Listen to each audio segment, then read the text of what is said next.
Fala, torcedor do Palmeiras, muito boa tarde a todos vocês que nos acompanham aqui diariamente. Vamos para mais um vídeo aqui no canal, trazendo aí informação, atualizando o Palmeiras. Teve jogo ontem com o Flamengo lá no Allianz Parque, perdeu um jogo bastante polêmico aí, envolvendo a arbitragem. Assista o vídeo e deixe sua opinião aqui abaixo nos comentários. E aproveita e deixe também de qual região que você nos acompanha. Quero aqui deixar créditos aos canais oficiais no link da descrição, mas agora, bora pro vídeo, galera. Voltamos com o Globo Esporte e agora a gente vai contar a história do principal jogo da rodada, né? O líder recebeu o vice-líder e deu Mengão 2-0. Quem vai contar pra gente como foi é o Renato Peters. Ramon Abate Abel, árbitro do jogo. As orelhas dele e do Wagner Heiwe, que estava no VAR, devem estar queimando até agora. É incrível que como o VAR ele funciona em todo lugar do mundo, nas grandes ligas. E nós, brasileiros, temos a categoria de tudo. Principalmente aqui há sempre a lei do jeito e do jeitinho brasileiro, da compensação. Sabíamos depois de marcar um pênalti ao Palmeiras, a obrigação do Palmeiras é fazer gol, porque depois vai ser sempre contra. A função do VAR é para corrigir os erros óbvios e claros, aqueles que não deixam dúvida para ninguém. Aonde existe dúvida, não tem que chamar. Facundo tenta o cruzamento, a bola explode no Varela e o juiz marca pênalti! Mão do lateral do Flamengo. Pênalti, segundo o árbitro. O VAR achou que foi fora da área. Abate, por ser um lance fino, eu acho que é melhor você dar uma olhada aqui junto comigo para ficar claro, entendeu? Pra dentro ou mostrar para fora, revisão para falta tá. fora, ok? Lance revisado no monitor. A tendência é que esse jogador esteja dentro da área e com o braço sobre a linha. Olha aqui, ó, tá borrado, mas tá dentro, Ok. o pé dele bem dentro. Tá Ok, perfeito, tiro penal. ok. Pênalti confirmado. Piquerez na batida. Piquerez autorizado para... Rossi melhor no pênalti e no rebote. Independentemente de tudo, houve a nossa ineficácia no pênalti. Luiz Araújo tentou a jogada linda. Murilo e Arrascaeta. Segue o jogo. Até o árbitro de vídeo mandar ele dar uma segunda olhadinha. Abate, te recomendo revisão para possível penal, ok? Ele foi outra vez ao monitor. O jogador atacante teria toda a condição de ir pra frente e pegar a bola. Ele impede o jogador de prosseguir. Pênalti para o Flamengo. É inacreditável como há regras aqui que cada um faz à sua maneira. Isto chama-se amadorismo. Arrascaeta.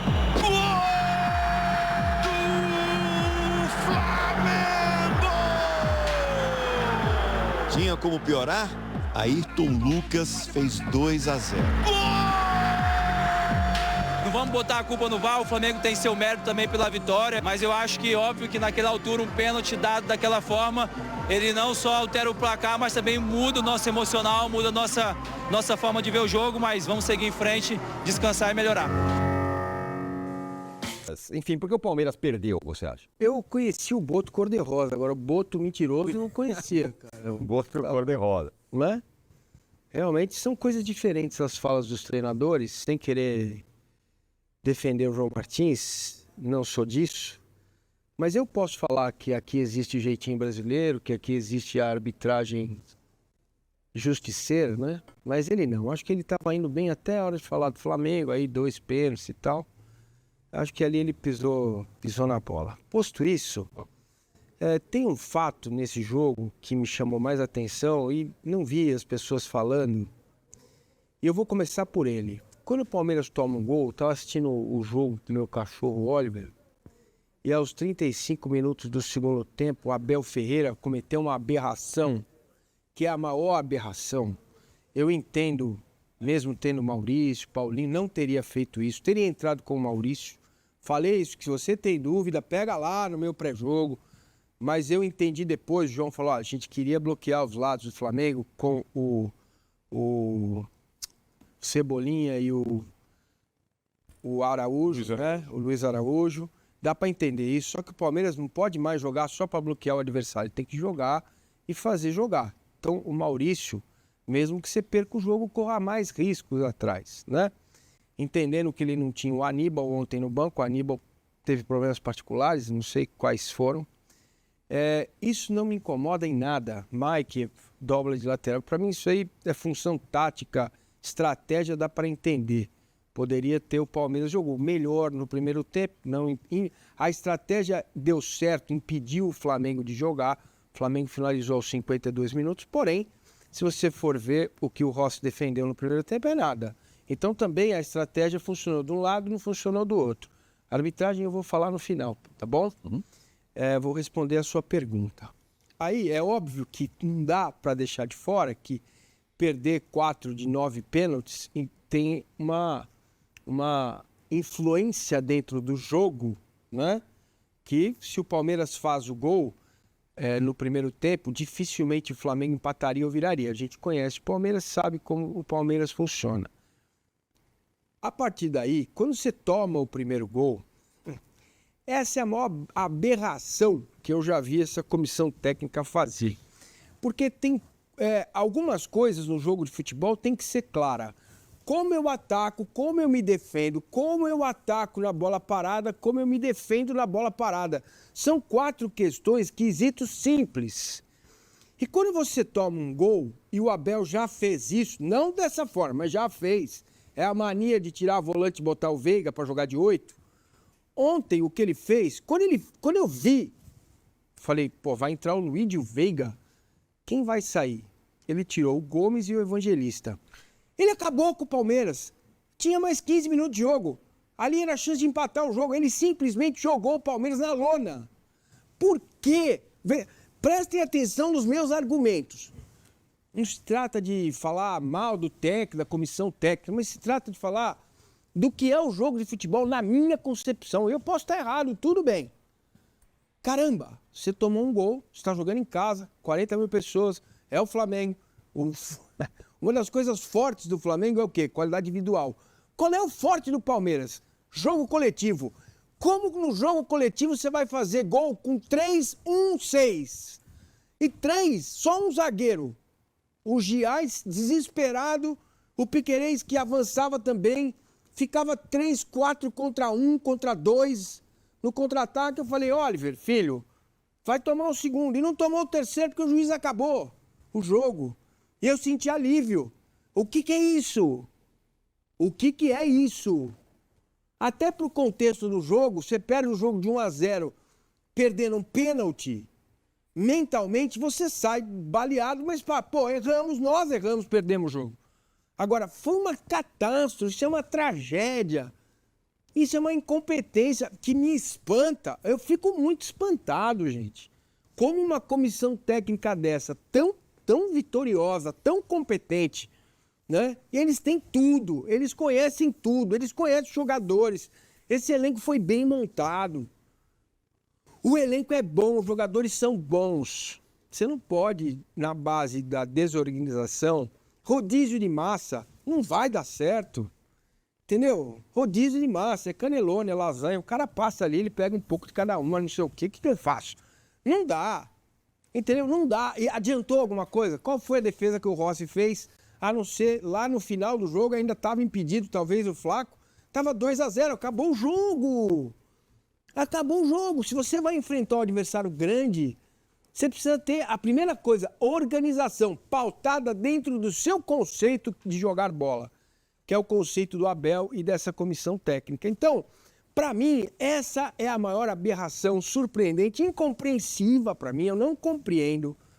Talvez eu seja burro, eu não compreendo. Você colocar o Murilo, mas o Gomes tinha cartão. Então, se o Gomes tinha cartão, colocasse o Fux para tirar um zagueiro, um volante e com mais um meia. O que adianta você empilhar Paulinho, Maurício, Flaco, Veiga, Estevão, se a bola não chega lá? Óbvio. Entendeu? A bola não chega lá.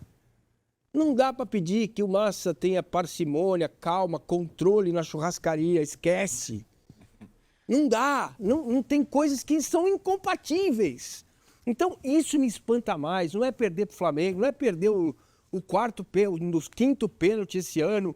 Isso já não me espanta mais, o que me incomoda também. Mas incomoda menos, sabe? É entender que se você vai jogar, por exemplo, com o Porto no Mundial e toma 1-0, se fizer isso, você toma 5. 5. Não é possível que uma comissão técnica deste tamanho pense algo assim. Esse é um aspecto do jogo, eu estou pegando dos 35 minutos finais, que foi o que mais me incomodou, certo?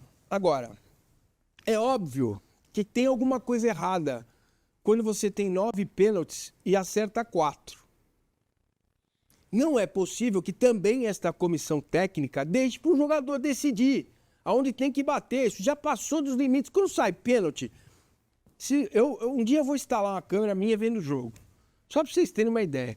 Quando sai pênalti, eu vou no banheiro, eu vou lá embaixo pegar alguma coisa para comer. Sei bem como é. Entendeu? Porque vai perder. Não pode bater um pênalti de forma frouxa. Olha só. Olha, recua a bola pro goleiro, Piquerez. Senta o pau, Piquerez, na bola. Manda a bola lá no Morumbi. Tá, olha só isso, cara. Ele falou pro goleiro, pula aqui que eu vou devolver a bola para você. Não é possível que também uma comissão técnica dessa, com Cebola, com tantos caras, que eles não consigam fazer esse time melhorar na cobrança de pênalti. Porque qualquer chance de, por exemplo, ir para as oitavas de final no Mundial, ou quartas, ou ganhar nas Copas, vai passar pelos pênaltis. Entendeu? Então, se não melhorar isso, já era. Outro ponto. Agora vamos entrar na questão da análise do jogo em si. Não achei o primeiro tempo ruim do Palmeiras. Achei que no segundo tempo o Felipe Luiz fez uma mudança interessante. Cebolinha estava mal. O Flamengo melhorou um pouco, mas também não estava, mandando no jogo. Normal, o Flamengo entendeu. Acho que aprendeu a lição no jogo contra o Cruzeiro. Que ele, Flamengo, não tem obrigação de ser o Melva, de malvadão todo o jogo. Que ele pode sim jogar por uma bola. Que ele pode sim ser reativo. Né? E aí vamos entrar nos pênaltis. Eu não sei se foi pênalti pro Palmeiras. Eu não sei. A tendência é achar que não foi, aquela bola na mão lá. Porque esta CBF é incapaz de colocar câmeras específicas para o VAR. Eu já falei sobre isso 1 milhão de vezes, vou repetir. Câmera de transmissão de jogo não serve para o VAR. Tá? Primeiro. Segundo, existe no Brasil uma deturpação, não tem esse impedimento semiautomático, o árbitro dizem que é profissional coisa nenhuma, eles não têm a mesma estrutura que tem os jogadores, mas partindo desse princípio, tá? Se o pênalti do Arrascaeta foi, no Vitor Roque foi, para mim nenhum dos dois foi. E se é para expulsar o Gustavo Gomes naquele lance, que expulse, que faça a arbitragem correta. Entendeu? Que sejam árbitros corretos, que sejam capazes, competentes. Então, cara, o Wagner Hilley é um negócio inacreditável. E este árbitro aí, ele não tem a menor capacidade de apitar um jogo de futebol. E ele tem escudo da FIFA no peito. Vai estar no Mundial. Vai pro Mundial. Então, cara, se o lance é inconclusivo, pra que chamar o árbitro? Ele tomou a decisão de campo. Entendeu? No lance do Arrascaeta, até entendo chamar. Falou, olha, teve esse braço aqui no Murilo. O Arrasca, quando o Murilo toca nele, ele vira pra trás e foi um passe de balé. Dá uma olhada. Olha lá. Opa! Então, tudo bem. Olha, amigos que estão me vendo, não me incomoda em nada vocês dizerem que eu sou Palmeiras é freguês, que eu tô chorando. Isso tudo, cara, pra mim é coisa de torcedor e eu respeito, entendo, sem problemas, não me incomoda em nada. Zero. Pode continuar que tá bom. Não tem problema, faz parte da brincadeira do futebol, da conversa do futebol, assim como vem neném, assim como a minha dança, assim como tudo, tá tudo certo, né? Acho que tem espaço para tudo, né? E reconhecer a vitória do Flamengo justa pelo que o Flamengo fez no jogo é fato. Reconhecer que essa arbitragem é danosa ao futebol brasileiro, inclusive em alguns lances beneficiando o Palmeiras, é fato. E reconhecer que aquilo que a comissão técnica do Palmeiras fez aos 35 minutos, nem eu faria no meu time de várzea, de botão, sei lá. Isso é um negócio, isso é uma aberração. Isso me espanta, para não dizer choca, e me deixa preocupado, sim. Porque esse tipo de adversário é que o Palmeiras vai pegar nas Copas. No Brasileiro, veja, pode ser que o Palmeiras seja 4º colocado quando virar o Mundial, perca do Cruzeiro. Acho mais fácil o Palmeiras ganhar do Cruzeiro fora do que no Flamengo em casa. Mas isso é outra discussão, vai ficar lá para frente. Mas vem cá. Palmeiras fica lá, 2 pontos do líder. A primeira perna do primeiro turno para o Palmeiras foi pesada, certo? Pesada. A segunda vai ser mais suave, né?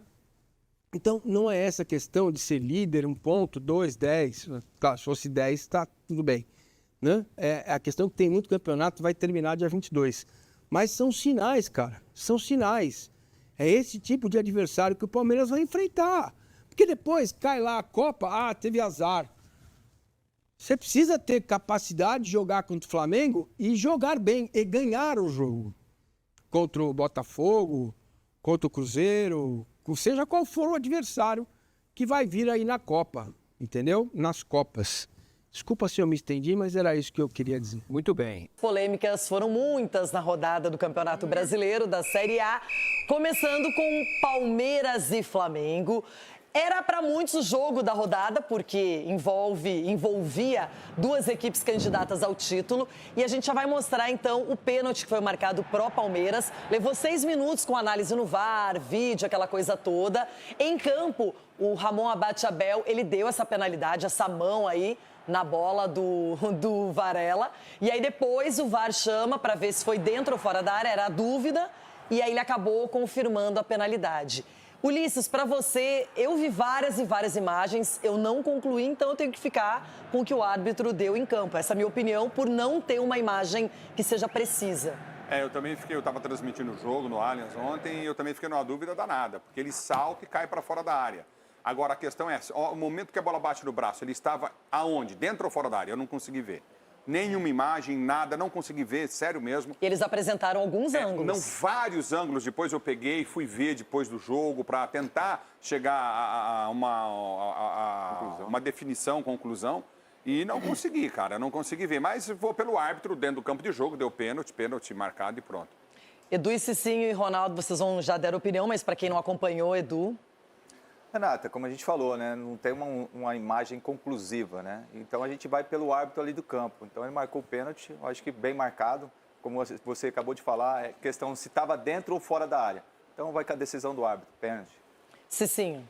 Eu continuo, pênalti quando no L não entra. E deixa eu só tirar uma dúvida com o Chico. De novo, geralmente o goleiro pega a bola, ele com o pé ele vai para fora da linha e com a mão ele está dentro da área. Para fora da área. Aí Sim. Tá dentro da área, não tá? A bola. Se o pé dele tá em cima da... Não, mas o ponto de contato da bola tá fora ou tá dentro da área? Não, o goleiro com o pé para fora da área e a bola para dentro. Fora da área, bola dentro. Bola dentro. Então, se o pé tá em cima da linha e o braço tá aqui na frente, o braço tava para fora. Não importa o pé, o ponto de contato da mão que tem que ser analisado. Não é o pé do jogador, é o ponto de contato da mão. É porque tá todo mundo falando, o pé tá em cima da linha. Só que a bola pegou aqui no braço, então o braço tá fora. Porque ele tá reto. Agora, mas se eu tô aqui, eu não tô na reta do pé. Então o braço tá para fora. Não daria pênalti. E eu vou falar uma coisa para você. Se você prestar atenção nos jogos, eu que vou muito em estádio, o goleiro normalmente ele pega a bola, vai no limite da grande área para repor essa bola. Ele já pega a bola aqui, ele tá para fora.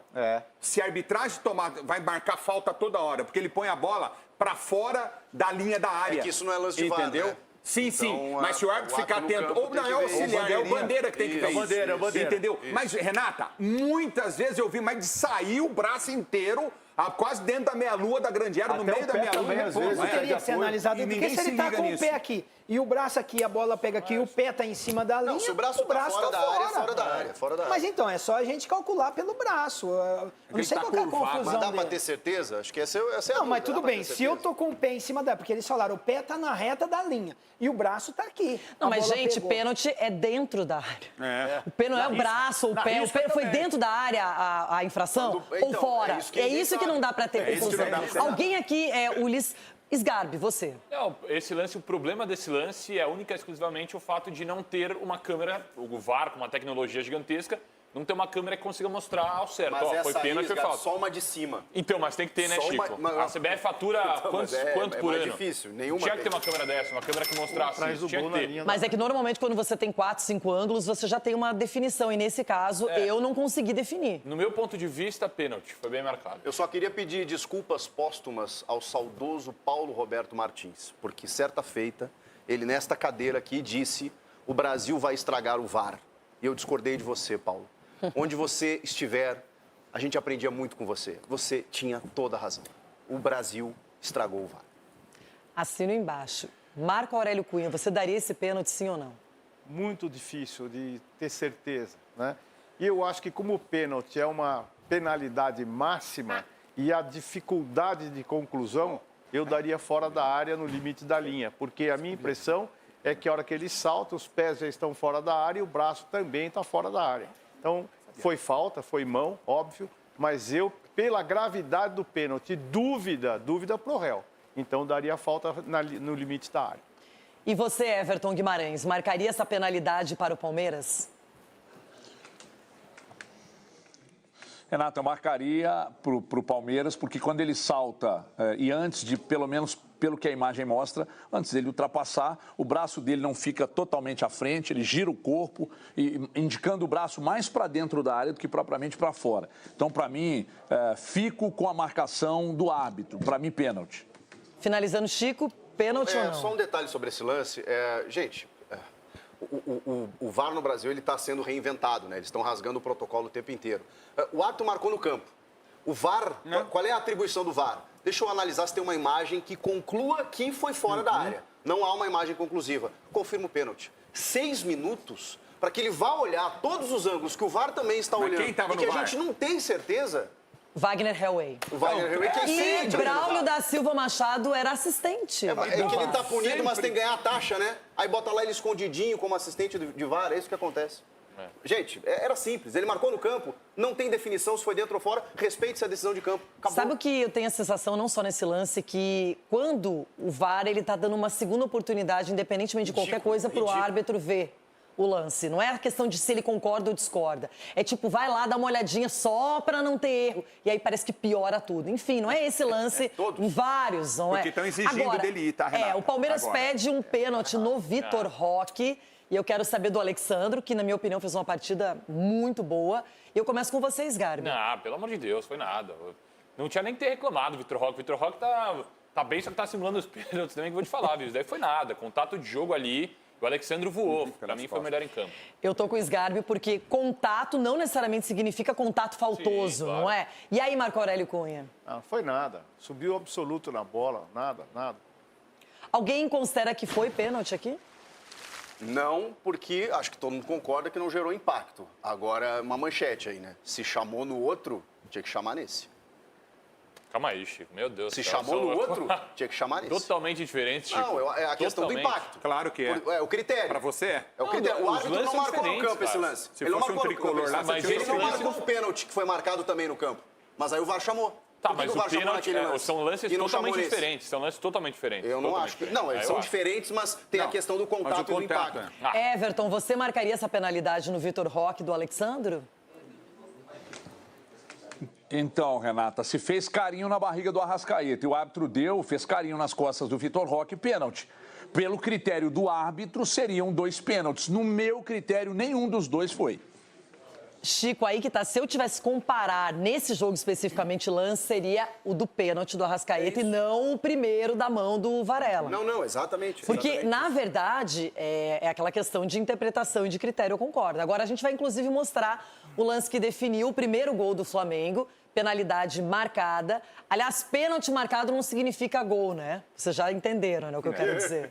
Mas esse aí foi marcado pela arbitragem. Murilo, no Arrascaeta, ele vai no VAR, não demora muito para fazer essa segunda análise, volta e confirma a penalidade. O Arrascaeta não desperdiça. Aliás, bate com muita categoria, é o artilheiro do Campeonato Brasileiro. E aí, Ulisses? Para mim não foi pênalti, como também não foi no Vitor.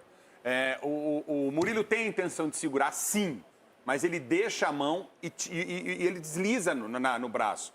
E quando você pega um cara pelo abdômen e puxa, ele cai para trás, ele não cai para frente. Você está fazendo o efeito. Você está muito academia. Entendeu? Abdômen. Não, e quando você puxa, quando você fazendo luta. Quando você não te deu satisfação da bebida particular. Quando você puxa o cara cai para trás, ele não cai para frente. E o Arrascaeta dobra totalmente. Ele já chega dobrando, salta. Você está falando que não colocou força. O braço do Murilo dá a coxa do Arrascaeta. Na coxa não foi no abdômen. A força dele é diferente do outro. Foi no abdômen e o cara que toma o tranco nas costas, o empurrão. Então os dois seriam pênaltis. Ali não tem tranco, ali simplesmente. Como é que não tem? O cara foi empurrado. O cara impediu o Arrascaeta. Você daria o pênalti, Ulisses, é isso?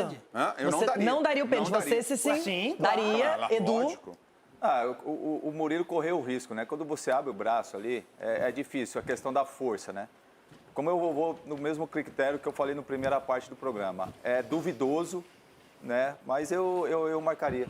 Você marcaria. Então, Edu e Cicinho marcariam a penalidade, Ulisses não. E aí, duro, mas Marco marcaria. Aurélio Cunha. Eu acho que a energia pro pênalti foi muito baixa, mas a intenção de fazer o pênalti existiu, portanto, pênalti. Eu aprendi com o senhor que quando o jogador ele se atira, ele escandaliza, ele se joga, ele valoriza, tem que marcar o pênalti, que o árbitro teve a atenção despertada. Se você fizer pouco teatro, ou pouco alarde, o pênalti não é marcado, não é? Pior que é verdade. Eu, no primeiro momento, eu não achei que fosse pênalti, mas também não acho um absurdo, não acho um pênalti, nossa, mal marcado, que horror, como é que pode? Esgarbe. O Murilo foi ingênuo, né, de fazer esse pênalti. Ele deixou uma brecha, né? O Murilo é um grande zagueiro, só que aí, na minha opinião, ele esquece totalmente a bola e vai só no Arrascaeta. Quando ele vê que já tá passando não, ele o vai só no Arrascaeta. Arrascaeta. E o Arrascaeta, eu não acredito em simulação nesse lance, porque agora na câmera lenta parece que, nossa, foi só um deslize, só que o Arrascaeta poderia muito bem fazer o gol. Como ele já fez vários gols nessa posição. Mas o assim. Everton e o Giai estavam chegando muito. Porque ele dá um tapa na bola e a bola adianta demais. O Murilo, na minha opinião, correu risco e esse braço impede o Arrascaeta de passar a pena. Cisco Garcia, vamos voltar na penalidade marcada para o Flamengo. Murilo no Arrascaeta. O Arrasca ele mesmo cobrou magnificamente, fez o gol. E aí fica essa questão, para você que analisa de perto a arbitragem, pênalti ou não? É um lance bem discutível mesmo, tanto que a gente teve opiniões diversas aqui. O Marco fala em intenção de fazer o pênalti. Realmente acho que o Murilo corre um risco, ele faz um movimento de tentar bloquear o Arrasca. Mas como essa mão do Murilo ela desliza no Arrascaeta, eu não vejo o chamado impacto, que é o necessário, energia, como cita o Marco aqui, que é o necessário para marcar o pênalti. E eu vou no critério do árbitro, né? Ele não marcou o pênalti do Alexandro no Vitor Roque, como ele não marcou essa falta também. Ele tem que ser chamado pelo VAR. Por isso a minha discussão. Se o VAR chamou para esse lance, que ele interpretou que tenha gerado um impacto, que a gente, assim, muitas pessoas entendem como não, porque ele não chama naquele outro lance também. Então, essa falta de critério, ela ficou escancarada nessa rodada. E eu não marcaria, mas eu também acho que há um elemento ali para você marcar. A minha questão é que o VAR chama para esse lance e não chama para outro. E foi rapidinho, né? Para ver o VAR lá, rapidinho. No É que nesse do Vitor Roque, acho que aqui a opinião majoritária foi de não pênalti, não é? É um lance que você olha, apesar da interpretação, você olha e diz... Não marcaria. Você vê que o contato é diferente, não é? Não, até eu ouvi um árbitro dizendo assim que ele só marcou referência, né? Fez a posição de... Não sei se é isso, acho que não foi pênalti mesmo, mas esse aí eu tenho dúvidas. Renata, só um detalhe, doutor, até para ajudar.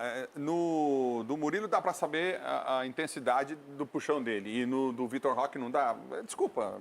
Se houve um empurrão novo. O Murilo sim. Não, o do Murilo é mais duvidoso. Acho que esse que é o problema. Mas o cara vai subir, ele toma um taco nas costas, no antebraço nas costas, um empurrão, cara. Eu posso desloca o cara. 15 segundos. Não vai dar tempo, mas depois... Fala, torcedor do Palmeiras. Muito bom dia. Vamos para mais uma semana aqui com vídeos trazendo informação aí do Palmeiras. Palmeiras que sofreu derrota ontem lá no Allianz Parque. Perdeu o pênalti, né? E depois do pênalti o Palmeiras ficou todo desarmado. O Flamengo conseguiu a vitória com um gol polêmico. A mão, né, que o Murilo passou no Arrascaeta. Um gol bem polêmico aí. Envolvendo Flamengo e Palmeiras lá no Allianz Parque. O Palmeiras faz uma promoção aí de ingressos. Incentiva aí casa cheia em despedida do Estevão. O Estevão que tá em ritmo aí de despedida. Indo pro Chelsea. A Estevão está em contagem regressiva para a despedida do Palmeiras, que acontece aí após a Copa do Mundo de Clubes, quando passará a defender o Chelsea lá na Inglaterra. Sua última partida no Allianz Parque tem data marcada, será quarta-feira às 9h30 contra o Sport Cristal do Peru pela rodada aí final da fase de grupos da Libertadores. E o clube quer casa cheia, né? Lançou aí uma promoção de ingressos, preços populares, cobrando entre R$40 e R$120 para não sócios nessa partida, bem abaixo dos 80 a 420 aplicados nos mais recentes da Libertadores contra Bolívar. Os motivos para a mudança são o fato que o Palmeiras já garantiu a melhor campanha geral da primeira fase e a despedida aí de sua principal joia aí na temporada. Estevão, depois do confronto com o Sport Cristal, ainda pode enfrentar o Cruzeiro no dia 1º de junho pela 11ª rodada aí do Campeonato Brasileiro, mas a partida será lá no Mineirão. Em seguida vai aos Estados Unidos para disputar aí a Copa do Mundo de Clubes E após a competição se apresentará aí no Chelsea, lá na Inglaterra. O atacante já está negociado ao clube inglês desde junho do ano passado. E uma operação aí cerca de 61,5 milhões de euros, sendo 45 milhões de euros fixos e 16,5 milhões de euros em metas, podendo chegar, portanto, aí cerca de 358 milhões. O acordo prevê sua participação na Copa do Mundo de Clubes pelo Verdão. Parte aí da torcida faz cobranças constantes sobre o preço dos ingressos, aplicado aí pelo clube, em um movimento que valorizou aí o programa de sócio torcedor avante do Palmeiras, com direito à prioridade, promoções e gratuidade. A redução aí nos valores gerais, portanto, é uma tentativa de reaproximar a torcida alviverde. O movimento começou no Choque Rei deste ano pelo Brasileiro, com ingresso entre R$40 e R$70 para enfrentar o São Paulo na Arena Barueri, no estádio que culturalmente recebe o menor público que o Allianz Parque. A iniciativa deu resultado, atraiu a torcida, né, e rendeu o recorde de público aí da Arena Barueri. Foram 29.709 torcedores, ultrapassando aí os 29.647 do clássico com o Corinthians pelo Campeonato Paulista. A presidente Leila ainda chegou a dizer na semana do Choque Rei que mudar a política de ingresso no Allianz Parque está fora dos planos no momento, tanto que recebeu o Bolívar pela Libertadores logo em seguida com bilhetes mais caros de R$80 a R$420. Desde então, contudo, tem encontrado oportunidades de reduzir os valores aplicados no estádio. Fez o primeiro confronto com o Ceará pela volta da Copa do Brasil, com ingressos aí de R$40 a R$140 aos não sócios. Resultado daí teve 38.598 de público, com a renda aí de R$2.636.274. Torcedor do Palmeiras, é isso. Muito obrigado. Se inscreva, deixa aquele like. Um forte abraço e até o próximo vídeo, galera.